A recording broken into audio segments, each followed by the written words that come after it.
Lantek orain dela 33 urte eratu zen, Atxabaltan. Hasiera baten katkameko software bat garatu zuten. Txapa metalikoak mozten dituzten enpresendako erabilgarri, makinendako erabilgarri. Gaur egun patentaturik dauen softwarea da.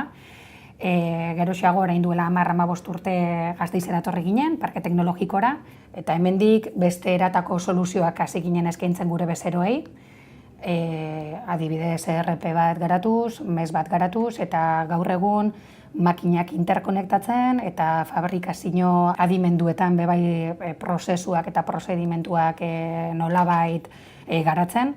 Gaur egun hainbogan dauen Industria 4.0 horretan esan daiteke liderra garela gure sektorean. Gaur egun gutxi gora bera 22.000 bezero dauzkogu mundu osoan zehar.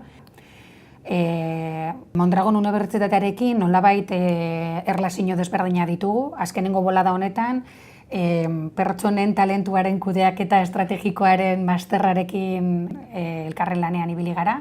Oso 3 proiektu politxak urten ziren, oso proiektu desberdinak, eta oso pozik geratu ginen 3 proiektuekin, 3 presentazioekin, egisa da lan handia egin zutela, eta pentsatzen dugu gainera responsabilitate handian. Kontsultagintza arloan lortu daiteken 3 proiektu presentatu zituztela, eta erronka polita eta esperientzia polita bebai eduki genuen haiekin.